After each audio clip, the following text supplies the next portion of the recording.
Hello and welcome to a short tutorial on how to sew around the outside of your toy and stuff it. Alright, I'm starting with my second set of thread here, and again I'm actually going to put my needle through just one layer of fabric from the inside to start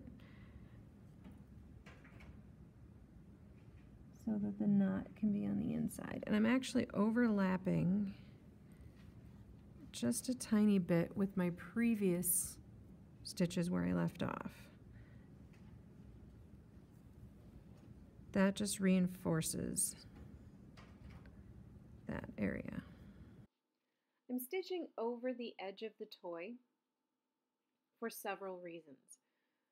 First, if you sew a straight stitch along the edge of the toy and then have to turn the toy inside out, your toy becomes smaller.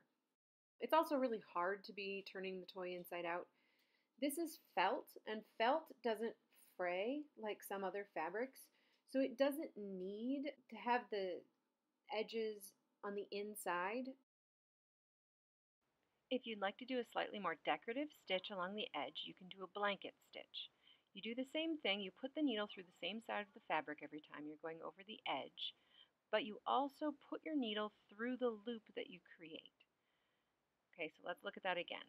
Put my needle through the front edge of the fabric, pull the needle until I create a loop with the thread, put the needle through the thread, and tighten.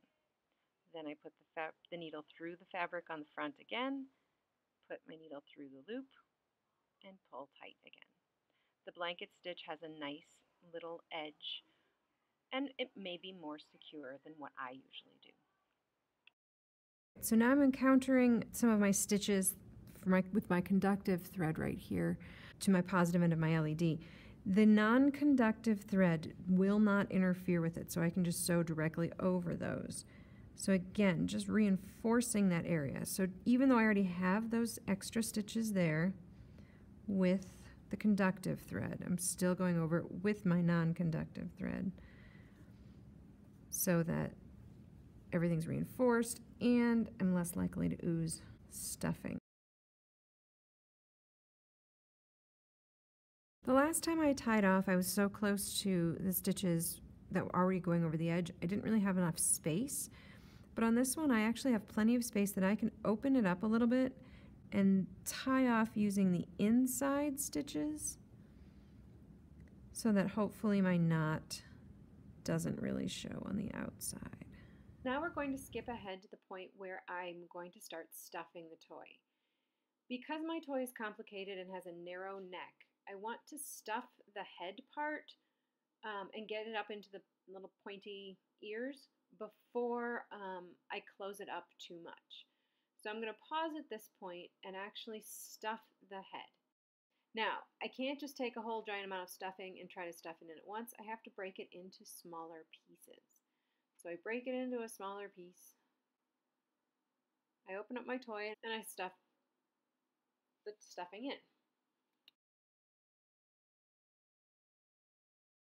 I like to use my Apple Pencil as a tool to help me stuff because it's not super pointy on the end and it won't leave any marks like if you were using an actual pencil.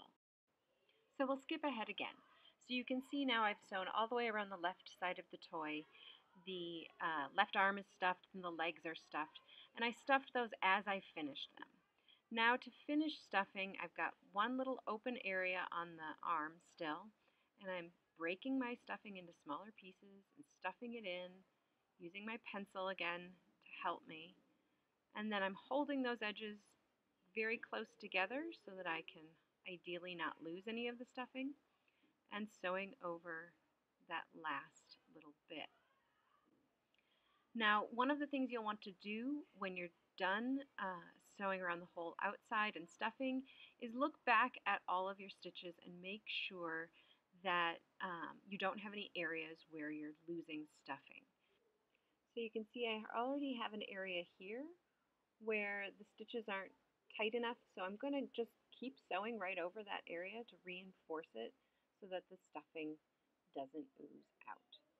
Then I tie off and my toy is finished. Thanks for watching.